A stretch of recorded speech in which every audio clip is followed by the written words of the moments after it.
मैं उदय शंकर श्रीवास्तव भारतीय सेना के बॉर्डर रोड्स ऑर्गेनाइजेशन विंग से डायरेक्टर पद से रिटायर हुआ। राहुल गांधी ने टिप्पणी की थी, कहा था कि जो है हिंदुस्तान की सेना के ऊपर लोगों ने, चीन के लोगों ने मारा है। उस पर आपने एक टिप्पणी उन्हीं ने की थी, उस पर आपने जो है याचिका दायर करी थी और वहाँ पे कोर्ट में भी कहा था। 24 तारीख दाखिल की तो नहीं आए, उसके 29 तारीख की तो भी नहीं आए, उनने कोई ना कोई बहाना बना करके उसमें कर दिया। अब 17 मई को भी तारीख है, क्या लगता है कि वो आ पाएंगे या क्या आपकी रणनीति है?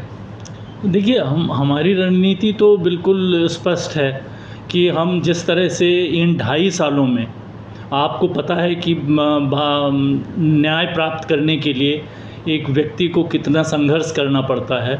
मैं पिछले 2.5 सालों से संघर्ष करके और न्यायालय में अपनी बात को अपने गवाहों के माध्यम से और अपनी बात रखते हुए कन्विंस किया। उसके पश्चात ही 11 फरवरी 2025 को बतौर अभियुक्त राहुल गांधी को 24 मार्च 2025 को न्यायालय में हाजिर होने का आदेश हुआ।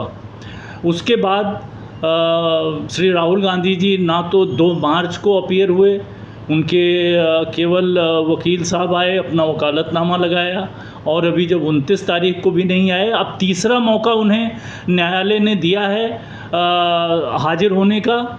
मैं आशा करता हूं कि वो न्यायालय का सम्मान करते हुए ज़रूर न्यायालय में हाजिर हों। परंतु अगर वो हाजिर नहीं होते हैं तो न्याय व्यवस्था अपना कोर्स ऑफ एक्शन लेगी, जिसमें जैसा कि माननीय न्यायाधीश को उचित लगेगा उसमें bailable warrant, non bailable warrant कुछ भी जारी हो सकता है। फिलहाल जो है इतनी बड़ी टिप्पणी करी थी, देश के जो है नौजवान और किसान, ये दो बहुत जो है रीढ़ की हड्डी होते हैं दुनिया के जो फौज में जो होते हैं। इतनी बड़ी टिप्पणी करने के बाद जो है अभी तक के उनके ऊपर कोई कार्रवाई नहीं की गई, ना उनको तारीख बुलाया तो नहीं आते हैं। क्या लगता है कोई तानाशाही मामला है? अब मैं यही समझ सकता हूं कि एक न्यायालय के प्रति सम्मान की भावना प्रदर्शित न करना यही एक कारण हो सकता है।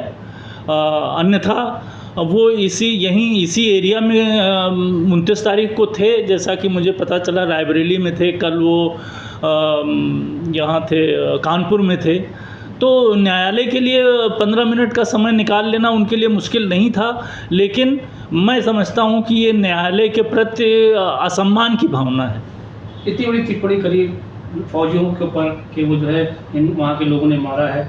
क्या लगता है कि जो भाषा है वो कहीं ना कहीं नज़रअंदाज नहीं की जा सकती है उनके लिए, और वहीं कहीं ना पुलवामा का जो माहौल है वो लोगों को जो है एक हौसला बुलंद हो गया इस मामले को लेकर के कि इतने बड़े नेता है, उन्हें बात कही तो हम कहीं कुछ भी कर सकते हैं। आतंकवादियों का हौसला बुलंद हो गया। कैसे देखते हैं सर इसको? नहीं, यहाँ पर तो एक बहुत ही मन को कष्ट होता है, क्योंकि श्री राहुल गांधी जी के अनेक बयान ऐसे आते हैं जो कि भारतीय सेना को हतोत्साहित करने वाले रहे हैं पिछले मैं आपको बताऊं, भारतीय सेना बहुत ही डिसिप्लिन्ड फोर्स है।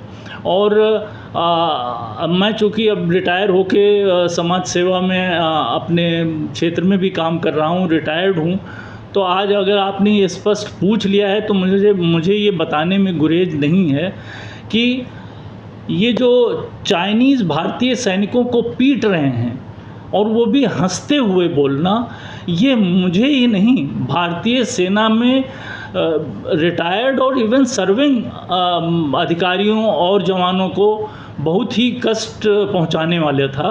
और उनके इस बयान की वजह से जो मुझे मान सम्मान एक भूतपूर्व सैनिक होने का मेरे अपने क्षेत्र में मिल रहा था, या लखनऊ की जिस भी एरिया में मैं अपना सामाजिक कार्य कर रहा था, वहाँ पर अब चूँकि इन नेताओं के बहुत ही अच्छे खासी संख्या में फॉलोअर्स होते हैं और वो उनको अक्षरशः वो उस पर कोई सोच विचार नहीं करते, नेता ने जो बात कही वो उसको अक्षरशः मानते हैं।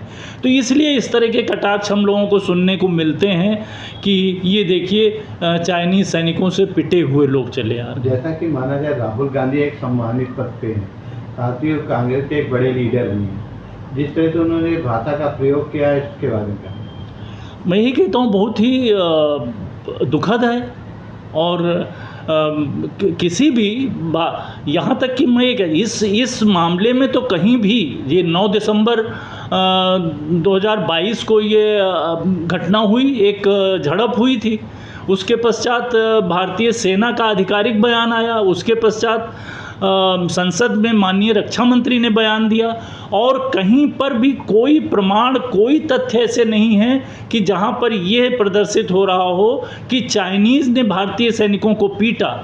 परंतु 16 दिसंबर को राहुल गांधी जी को कहां से ये बात सामने आ जाती है कि नहीं, चाइनीज़ भारतीय सैनिकों को पीट रहे हैं। यही बातें तो सोच के बहुत एक दुख होता है, और ये होता है कि हमारे राजनेताओं को बहुत ही संयम और सेना का सम्मान करते हुए, अपने देश की जो संस्थाएं हैं उनका सम्मान करते हुए ही कोई बयान देना चाहिए।